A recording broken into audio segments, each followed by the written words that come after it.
கிறிஸ்துவுக்குள் மிகவும் பிரியமான சகோதர சகோதரிகளே, ஆண்டவரும் இரட்சகருமாயிருக்கிற இயேசு கிறிஸ்துவின் நாமத்தினால் இந்த காலை நேரம் உங்களை மிகுந்த அன்போடு வாழ்த்துகிறேன். சுகமாயிருப்பீர்கள் என்று விசுவாசிக்கிறேன்.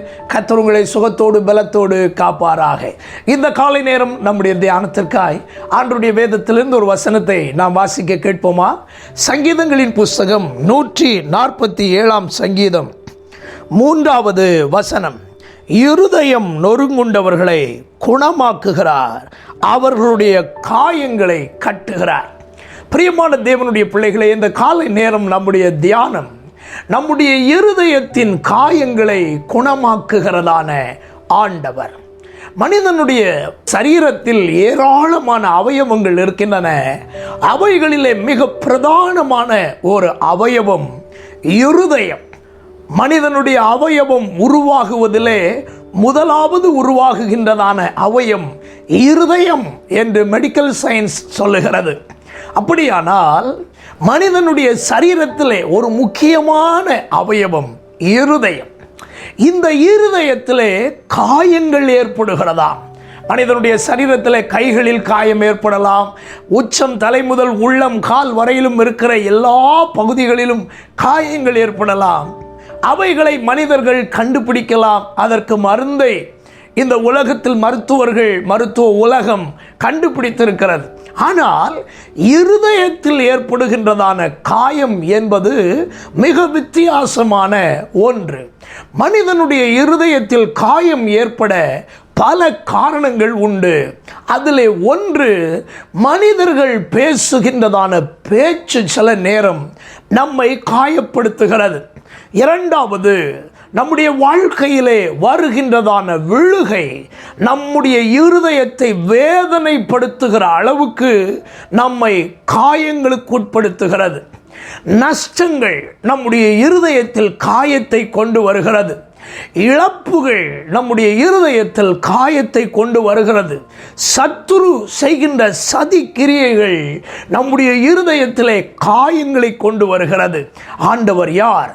நம்முடைய இருதயத்தின் காயங்களை குணமாக்குகிறவராக இருக்கிறார்.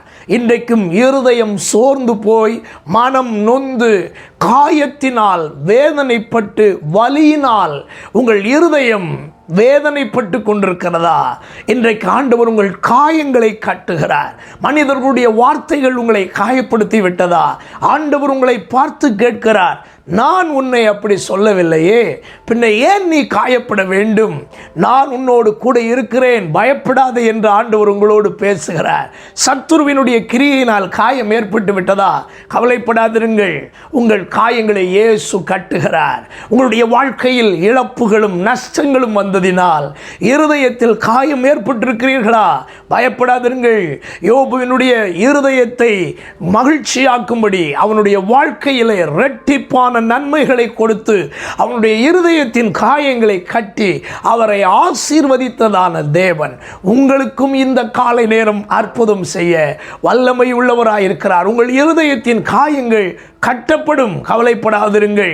இருதயத்தின் காயத்தை கட்டுவதோடு மட்டுமல்ல, இருதயத்தை குணமாக்கி இருதயத்தை மறுபடியும் சந்தோஷம் அடைய செய்ய இந்த நல்ல வைத்தியர் போதுமானவராயிருக்கிறார். நம்முடைய ஆண்டவருக்கு ஒரு பெயர், அவர் ரண வைத்தியர்.